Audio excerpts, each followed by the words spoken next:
Hello दोस्तों, economics for बीवी में आप सभी का स्वागत है। सेमेस्टर 5 22-26 के जितने छात्र हैं उन सभी का इकोनॉमिक्स मेजर पेपर 9 का क्लासेस लगातार हमारे प्लेटफॉर्म पे चल रही है और इसके अंतर्गत आपको टॉपिक रखा गया इंट्रोडक्शन टू इकोनोमेट्रिक अर्थात अर्थमिति का परिचय के बारे में पूछा जाएगा। क्वेश्चंस रिलेटेड इसी से सारे क्वेश्चन रहेंगे। तो मेजर 9 में अभी तक आप सभी के बीच में हमने अपने प्लेटफॉर्म पर 6 क्वेश्चन अर्थात 6 वीडियो करा चुके हैं। 6 वीडियो के अंतर्गत हमने अच्छे खासे क्वान्टिटी में क्वेश्चन को कवर किया है और आज क्वेश्चन नंबर 7 के साथ आप सभी के बीच में हमने 5 नंबर के क्वेश्चन को रखा है और इसको 2 नंबर में भी हम मान सकते हैं या 1 नंबर में भी मान सकते हैं। ठीक है दोस्तों, आपको जिस प्रकार से समझ में आए आप उस प्रकार से समझ सकते हैं। क्वेश्चन नंबर 7 में आपको दोस्तों आज हम 5 नंबर 2 नंबर 1 नंबर को किस प्रकार से पूछा जा सकता है इंट्रोडक्शन टू इकोनोमेट्रिक के टॉपिक के अंतर्गत। तो आइए वो कौन सा ऐसा क्वेश्चन है जो आप सभी के बीच में आज के लिए इम्पोर्टेंट। क्वेश्चन 7 में आप सभी को रखा गया न्यूनतम वर्ग आगमन बीटा आई। क्या ये बीटा आई है? ठीक है दोस्तों, आपको बीटा आई, बीटा 1 नहीं बीटा आई है। बीटा आई के निर्वाचन से आप क्या समझते हैं? सपट किससे? सिंपल से पूछा गया what do you mean by interpreting least square estimator के बारे में बताइए और इसका एक्सप्लेन करना, मतलब तुरंत वर्णन करें, परिभाषा कर सकते हैं, वही चीज़ें आपको बतानी है। तो आंसर कुछ इस प्रकार से है दोस्तों। देखिए उत्तर में आपको क्या लिखना, आंसर में आपको क्या लिखना। यदि चल राशि को बहुरेखीय प्रतिगमन विश्लेषण में अनेक चल राशियों को प्रभावित कर रही हो तो रही है तथा प्रत्येक स्वतंत्र चल राशि का आश्रित चल राशि पर अलग अलग प्रभाव ज्ञात किया जा सकता है तो इस प्रकार न्यूनतम वर्ग आगमन का निर्वाचन नामक एक प्रक्रिया का उद्भव हो जाएगा। इस सूचना की प्रगति प्रतिगमन गुणों बीटा है दोस्तों, बीटा रिग्रेशन कोफिशिएंट द्वारा हो सकती है। प्रत्येक बीटा में बीटा ई आई है। बीटा आई प्रतिगमन समीकरण में स्वतंत्र चल राशि के आश्रित चल राशि पर पड़े प्रभाव को दर्शाता है। यह स्वतंत्र चल राशि है तथा x, s आश्रित चल राशि y है।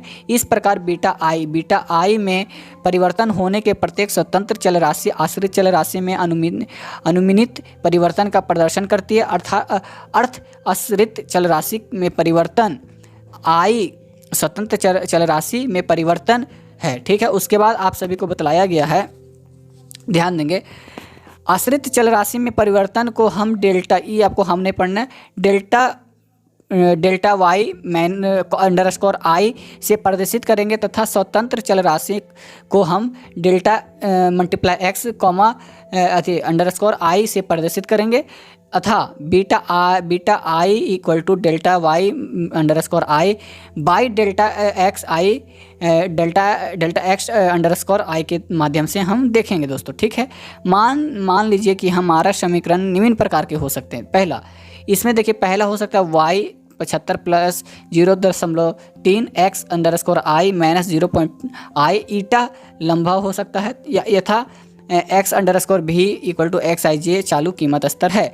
देखिए अब इसके बाद आपको समझना क्या है, ये आपको शॉर्ट सा लिख देना। उक्त समीकरण में b.0.30 प्रदर्शित करता है। यदि को स्थिर रखने पर आय स्थिर स्तर में 50 रुपये की बढ़ोतरी हो रही होती है तो इसमें उसके उपभोग स्तर पर भी यह प्रभाव होगा कि उसके उपभोग स्तर में 30 रुपये की बढ़ोतरी हो जाएगी।